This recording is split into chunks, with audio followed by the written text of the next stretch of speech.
I live in LA County. Orange County is too clean. It's too nice. The streets are too wide. I just don't know what to do with myself there. I have too much freedom in Orange County. So it's such a privilege to be with you guys in a room full of Lancers. I'm usually with Trojan freshmen on Wednesday nights. So this is a real treat to be with you guys.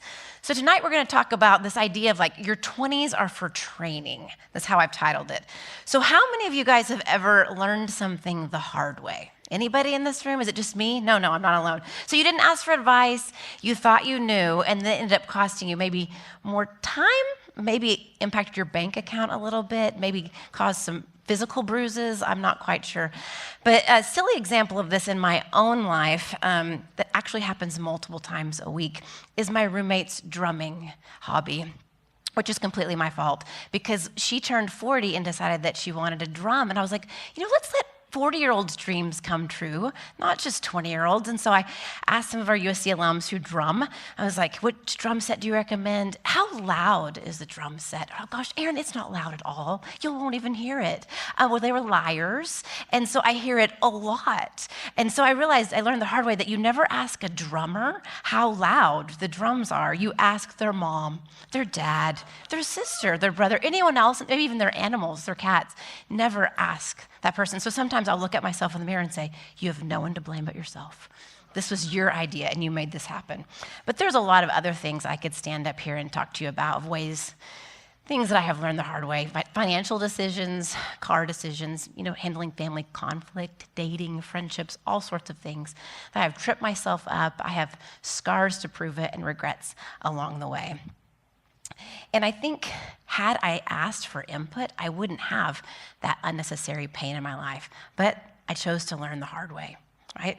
Maybe that is true for you in your life as well. Proverbs 15:22 says, plans fail for lack of counsel, but with many advisors they succeed. I do not have any tattoos on my body, but next time you see me, I'm gonna have that tattooed on my eyelids, right? Like, I need to remember this because when I think I know, that is exactly when I need to be asking questions of the people around me, right? And sometimes I'm just too embarrassed because I'm like, I actually should know this. I don't want to admit that I don't know. And while there's times in your life that it might be harder to find a mentor and to find a group of people to apprentice Jesus alongside, you are in such a sweet spot in this university setting, this college years of your life, to grow alongside your peers and to get training for this next decade or however long the Lord has for you to live, right? And now these mentors may not look like what you expected them to look like, but I would suggest with maybe a perspective adjustment, you might come to realize that God, the author of the story of your life, has handpicked these people to be a part of your life at this point in your life to help you with specific things that you need help with right now. So when I was sitting in your seat a really, really long time ago, my campus minister would say to us, many times, your 20s are for training. Your 20s are for training. So I provided a picture of my campus minister. I went to college with Brian and Jennifer Zuniga. So this, on the far left is Max Barnett, and then the far right are Neil and Melinda Walker. So Neil was my boss at USC for many years, and that's his wife, Melinda. And I'm going to share some stories tonight about all of those people. So I thought it might help you just to put some names and faces together. But Max would tell us, your 20s are for training. So how many of you in this room are not even in your 20s yet? There's a lot of you. So congratulations, you're getting a head start. Like, you don't have to wait for your 20s to get training. And I know you'll probably find this hard to believe, but I am not in my 20s any longer. But I have spent a long time helping 20-year-olds live this out and decide that their 20s are for training. And what I've observed in working with 20-year-olds for a long time is that those who've decided that, yes, my 20s are for training. Like, remember, I work at USC, so does like CBU. I know you guys have a high price tag, so does USC. It costs a lot of money to go to college these days, right? So there's lucrative jobs out there, got to pay off this immense college debt. But those who've decided that I'm going to trust God with whatever my 20s are, and I'm going to plant my life where I can get training, whether that's Milwaukee, or whether that's Los Angeles, but that's where I am going to be for this decade of my life to get the help I need to lay a firm foundation upon which to build for the rest of my life. And overwhelmingly, what I've observed about these people is not like the day they turn 30, they're like, I don't need training anymore. I'm fine. I've arrived. But no, they realize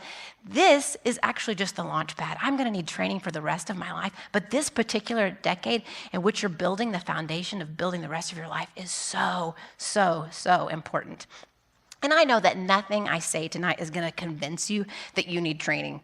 But I don't need to know you. I don't even need to know your name to know that you would be greatly benefited by opening up your life to someone else and letting them into what's really going on. Not the facade, but the real you, what's happening on the inside.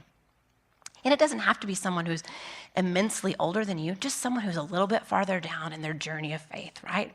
Because the reality is, if you and I don't build wisely, it will not take much for our lives to crumble, right? Jesus talked about this in Matthew 7. We're going to read it tonight. It's on the screen. Matthew 7, 24 to 27 says this. Therefore, everyone who hears these words of mine and puts them into practice is like a wise man who built his house on the rock. The rain came down and the streams rose and the winds blew and beat against that house, yet it did not fall because it had its foundation on the rock. But everyone who hears these words of mine and does not put them into practice is like a foolish man who built his house on the sand. The rain came down and the streams rose and the winds blew and beat against that house, and it fell with a great crash. So let me pray, and we'll dive more into this passage and some more passages to come. Father, we thank you for this place. Thank you for all these students that are gathered here tonight. We pray that you would speak clearly through your word, and that, God, you would awaken hearts, and that we would be people who would decide that following you is worth the price every single time. In your name we pray. Amen. So when you think about that passage, you think about foundations, right? And the sad thing is, the longer you live, one thing that I've unfortunately observed is I've had an up close and personal view of some lives crumbling, right? And it is a heartbreaking thing to watch. And some of you may have experienced this in your own family, as maybe decisions that your parents made and foundations crumbled and lives hence crumbled, right? And what we may not consider as we are building the foundations of our lives is the ripple effect it will have on those around us if our lives crumble, right? Because the devastating reality is the crumbling will most likely affect those that we love the most in life, right? With your married or your spouse, if you have children, your parents, your siblings, your church, your neighbors, your friends, all sorts of people. You don't have any idea the damage that's going to be caused as a result of that. And none of us want that, right? You don't read this passage and think, I want to be a fool. That's what I want. I want to build my life on the sand because it's easier, and I'm going to prove the Bible wrong. Well, good luck with that, because you set out to prove the Bible wrong. You prove the Bible right every single time. But here's the thing. You don't need to have an engineering degree. I have never taken one engineering class, guys. Not once. I have no desire to. I would never pass an engineering class. But you don't need to take a class to know that foundations matter, right? The building that we're in has a foundation. That's why you're sitting here and we're not all slanted at different angles, right? But there are things that you are dealing with right now in life that if you will cooperate with God to have him help you eradicate these vices and addictions and strongholds in your life, you will be at such a different place 10 years from now, right? It's just the truth, because sin is insidious. And these things that seem like no big deal take root in our hearts and spread and infect. And it takes so much more energy and effort to remove those things the longer you wait. So get started now in dealing with the junk in your life. Clean out your closet. Clean out the closets of your heart, right? I would say if you and I sat down at the cafeteria, which I ate at the cafeteria tonight, guys, you have an amazing cafeteria. It was delicious. And I would say we just had a heart-to-heart conversation. I was real with you and you were real with me. The majority of you are dealing with things right now in your life that have the potential to wreak havoc in your life in the years to come. And it may seem like no big deal right now, like, oh, it's totally under control, right? Well, it's not out of control yet, but it very well could be that way. But if we don't have people that we're honest to and honest with, we can't get the help that we need, right? So we want to be people who choose to be honest, to let people in, to be the real us with them. And those people may not know exactly how to help us, but I bet they may be connected to people who could provide the help that you need in that moment. Because here's the thing that gets in the way of us getting the help we need every single time is this idea. Because I'm sure you've never said this. This is only something that I would say. Have you ever said this? That, yeah, I know. Yeah, I know. I know. Yeah, Erin, I know. None of this is new. Why did I even come tonight? You're not saying anything that I don't already know. Yeah, I know. I got this. I'm good, right? If you tell that to a mentor when you're talking to them, they will very quickly realize that they have nothing to offer you. Absolutely nothing. It's a royal waste of their time and your time because you already know. And it trips us up every single time. Proverbs 12:15 says, the way of a fool is right in his own eyes, but a wise man is he who listens to counsel. So in our own eyes, we're fine. It's not that big of a deal. We're managing it. We're good at excuses and justifications. We can be our own worst enemy. So when I was in my 20s, I went on a summer team to Afghanistan, and you can imagine, it was a really rough summer. I came back really burdened and broken and just emotionally and mentally and spiritually depleted. It was a really, really, really hard summer. And so my Melinda, who you saw in the picture, asked to get time with me, and she began to ask me questions. I don't have a clue what questions she asked me, but I just remember at one point in the conversation, this is what I remember from the conversation, she looked at me and she said, Erin, I am concerned. I'm concerned about you because normally you are a person full of joy and you have no joy in your life right now. And it just made me want to step back, like, oh my goodness, what's happening? And there was sin in my life that I didn't want to deal with and I didn't want to confront. And that conversation didn't change the sin in my life, but it was the tipping point of me beginning to talk about and deal with, confess, and really work on the sin and the dark things in my life that I hadn't wanted to deal with. And I'm so thankful that she spoke the truth to me in a loving way, that she risked how I would respond to help me. I'm in a different place in life because she had that conversation with me, and I'm so, so thankful. So tonight we're going to look at two examples of men from the Old Testament and how they responded to advice that was given to them. So the first one we're going to look at is Moses and his father-in-law Jethro. So what we know about Moses is he spent the first 40 years of his life in Egypt, right? He was the baby. He was rescued from the Nile. He grew up in Pharaoh's court.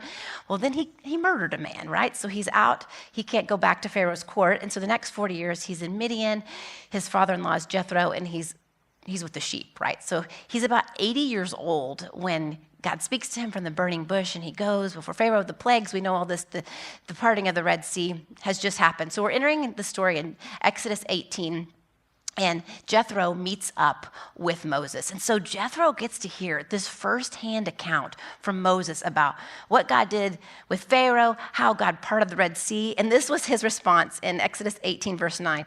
Jethro was delighted to hear about all the good things the Lord had done in Israel and rescuing them from the hands of the Egyptians. I was thinking delighted. I would be like shocked and like jaw-dropping. I can't even imagine hearing that firsthand. So Jethro was like in awe of all that has happened. And so he praises God and offers a burnt sacrifice and other sacrifices. So we're entering this story right now in this like Old Testament version of like, take your father-in-law to work day. So this is what's happening. So Jethro goes to work with Moses in Exodus 18. We're going to start in verse 13 and read to 27. So it says, the next day, Moses took his seat to serve as the judge for the people, and they stood around him from morning till evening. When his father-in-law saw all that Moses was doing for the people, he said, what is this you are doing for the people? Why do you alone sit as judge while all these people stand around you from morning till evening? That's what it's like to live in Los Angeles, friends. From morning till evening, you stand in line. No, just kidding. In traffic on the 405 at Costco. So anyway, back to Moses. Moses in verse 15 answered him, because the people come to me to seek God's will. Whenever they have dispute, it is brought to me, and I decide between the parties and inform them of God's decrees and instructions. Moses' father-in-law replied, what you are doing is not good. You and these people who come to you will only wear yourselves out. The work is too heavy for you. You cannot handle it alone. Now listen to me and I will give you some advice, and may God be with you. You must be the people's representative before God and bring their disputes to him. Teach them his decrees and instructions and show them the way they are to live and how they are to behave. But select capable men from all the people, men who fear God, trustworthy men who hate dishonest gain, and appoint them as officials over thousands, hundreds, fifties, and tens. Have them serve as judges for the people at all times, but have them bring every difficult case to you. The simple cases they can decide for themselves. That will make your load lighter because they will share it with you. If you do this and God so commands, you will be able to withstand the strain, and all these people will go home satisfied. So Moses listened to his father-in-law and did everything he said. He chose capable men from all Israel and made them leaders of the people, officials over thousands, hundreds, fifties, and tens. They have served as judges for the people at all times. The difficult cases they brought to Moses, but the simple ones they decided. for themselves. Then 27, then Moses sent his father-in-law on his way, and Jethro returned to his own country. So I think is so fascinating about this story is that Moses didn't ask for Jethro's help or his advice, right? But Moses let Jethro get close enough to his life to observe his life, right? So that he could speak into his life. So my question for you is, who is close enough to your life to speak into your life? Do you welcome people into your life or do you push them away? I'm so thankful for the Jethros that God has brought into my life who have said similar things, like in verse 17, what you are doing is not good, Erin. Like very directly. That's what I need, is just direct. What you are doing is not good, right? And so then he comes with this plan. You're going to wear yourself out. You're wearing the people out. They're waiting around for you all day. So again, who has access to your life, right? Who is it that really knows you? Who are you listening to? But I love verse 24. Moses listened to his father-in-law and did everything he said. I don't know what the dynamics were with father-in-law, son-in-law relationships in that day, but I know that it requires humility and teachability when someone critiques your leadership and choices, right? I'm usually like, tell me more. Tell me more about how I could do that, right? It was a choice to embrace humility and teachability in that conversation. God had appointed Moses to lead the Israelites, right? God had not appointed Jethro to lead that, but that God used Jethro to sharpen Moses' leadership. And I would imagine that Moses, he was a great leader, had given thought to the best way to go about handling all these people's disputes. He had come up with this plan. He was executing his plan. In his mind, it was a good idea, right? So he could have responded to Jethro something like this. How would you know? What would you know about leading 2 to 3 million men, women, and children? What would you know about that, Jethro? But thankfully, that wasn't his response, right? He didn't respond like that. That's the way I would want to respond. And what I love, too, is how the people benefited from Moses' humility and teachability and listening to his father-in-law, Jethro. And I can't even begin to tell you the blessing in my life when I have chosen to heed wise counsel, that it has a ripple effect not only in my own life, but hopefully in the girls that I'm investing in, too. When I was a sophomore at the University of Oklahoma, I was assigned to a discipleship group. Kind of how it worked was like your freshman year, you had a small group leader, and then ideally that leader moved up with your sophomore year. But mine graduated, and so my roommate and I were just assigned to this other group. And it was a closed group. We couldn't invite other people in. It was a discipleship kind of sort of group.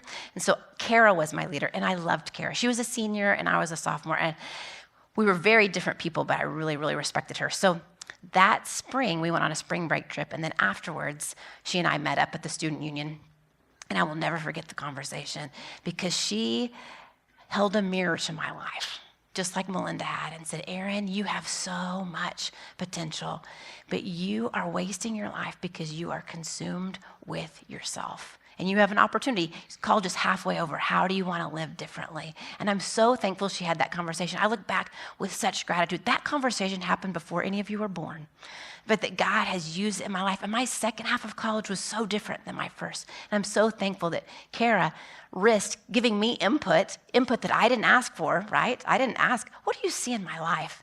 She saw something in my life, and she had the courage to speak truth and love, and I'm so grateful for that. So don't be like me, don't be like Moses. Ask for input in your life. We all need input. There are areas we are blind to, and we need the perspective of other people. And when you ask, listen, take notes, bring it before God. Ask God, God, what are you trying to tell me through this person? So we're going to move on to our second example of a man who failed to heed wise counsel. And we do not have time to read the story, but you can read it before you go to bed tonight. 1 Kings 12, story about Solomon's son, Rehoboam. He was about 41 when the story took place, so he was not like a college-age student, right? So this event unfolded, and we're just going to do the Cliff Notes, the Spark Notes version. So Solomon has died, and Rehoboam is now in charge. And so Rehoboam was approached by the northern tribes of Israel, and they asked him to lighten their workload and the taxation that Solomon had imposed.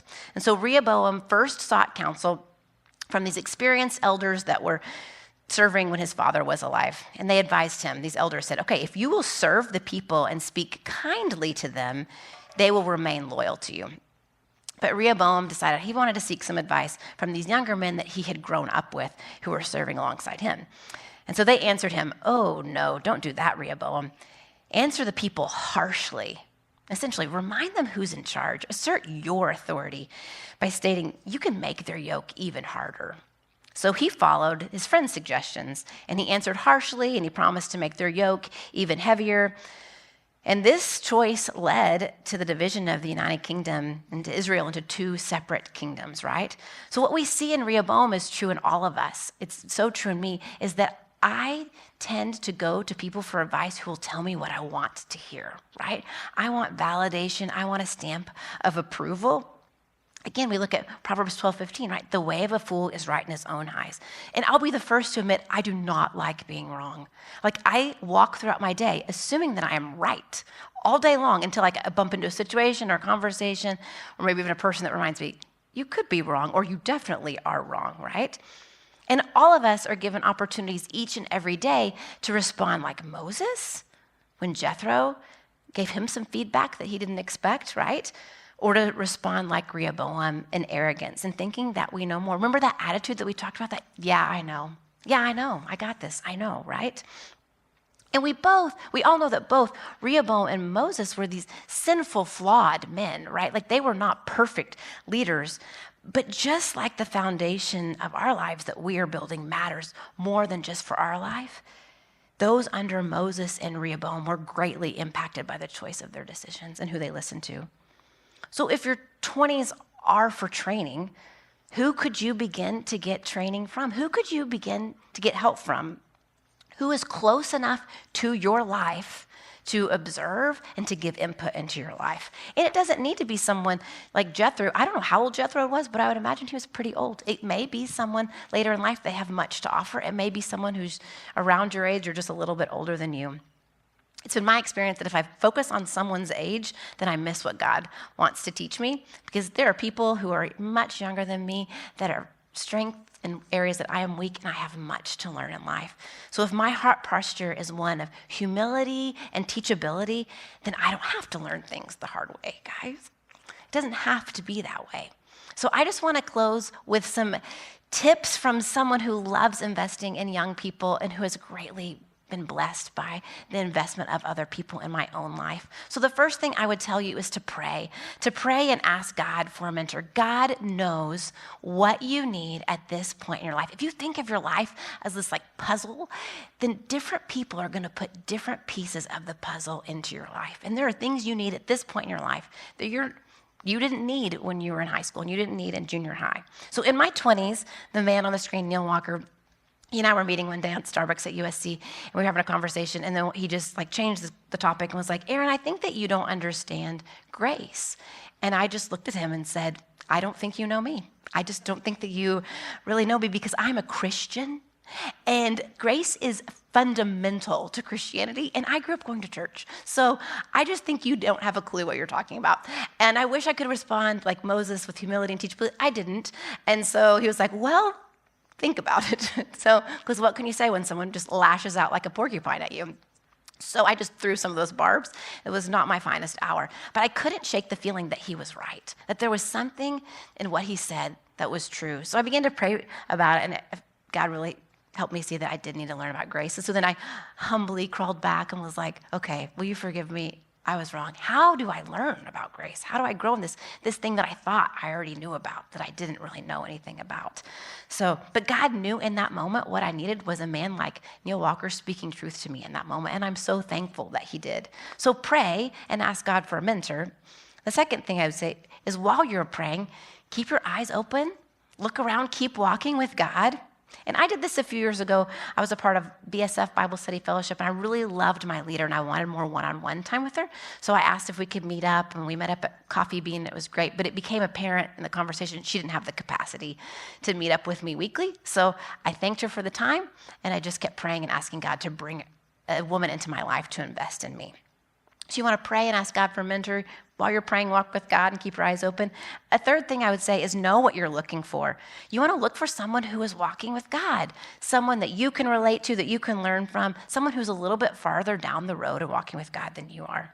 And sometimes we can't find what we need because we don't know what we're looking for. So figure out what you're looking for. Is there an area you need to grow in? Like prayer, like that book. You could read that book, which is probably a great book. I've never read the book on prayer. Or you could also meet with someone and say, hey, could you help me learn how to pray? I want to grow in my prayer life. Another thing I would suggest is to make yourself available. I would imagine the majority of the people that you want to mentor you have pretty full lives. So go in with a posture of humility and teachability. Ask questions. Come prepared with questions to ask them. Don't just sit there and be like, what do you want to talk about today? Like, what do I want to talk about? You're the one who asked to get time with me, right? So don't be like Moses. Don't be like Erin. Ask for input, right? Moses received it. He followed the input that he was given. Be like that. Remember, pray through it. Ask someone, what do you see in my life? How could I be a better roommate, a better friend? I had a student I met with for 2 years. She was one of our freshman leaders. And every semester she would open up her Google Calendar. Trust me, guys, you've never seen a Google Calendar like this. To the minute Google Calendar. I was like, wow. And she would say, what do you see? And I'm like, what I see is you don't have time to go to the bathroom. I think we need some margin in here, right? Like, this was not someone I needed to light a fire under. This was someone like, okay, I think we need to figure out some time for you to sleep, right? But she opened up her schedule, which is her life, to me, to get input, because there are things that people see who are building into you that you can't see about your own life. We need outside perspective in our own lives. I'd say also, like, don't be tied to how you think mentorship should look. When I was in college, one of the staff ladies I met with, she had 4 children and she had a 5th one on her way. We never met in a quiet space. It was in her kitchen. It was at basketball practice. There were constant interruptions, but I learned so much from her. I'm so thankful for the time I got with her. So buy up opportunities to move outside of Starbucks. Like, hey, do you have a project around the house I could help with? Or if you have an opportunity to travel with your mentor, do that. Like, go to conferences together. Get outside of just the face-to-face meal and coffee and share life together. You'll learn some life skills too that will be really beneficial in the years to come. Because wise people usually aren't just waiting around for someone to ask to get time with them. Their lives are pretty full, so join them in what they're doing. And the last thing I would say is to be willing to pay the price. Be willing to pay the price. Tomorrow morning, I will meet with one of our younger staff at 7 a.m. And the only reason it's at 7 and not earlier is because she lives close enough to walk, which is incredibly rare in LA, and she works from home, right? So if I want to meet with Jesus and I want to exercise before then I will be up at 5, right? And then we have our SL night tomorrow night at Challenge, so it will be a very long day.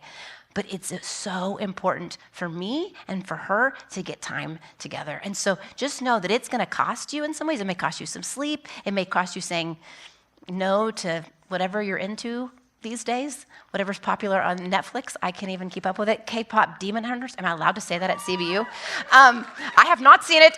It is not a promotion for it, but I just know it is a craze at USC right now. But growth in godliness will cost you. But to know that growth, if you choose not to grow in godliness, that will cost you far more than you can ever imagine. So remember, you do not have to learn things the hard way, but the choice is up to you. So I hope tonight was helpful. It's such a joy to be with you guys. I'm going to pray and then welcome back up Stephen.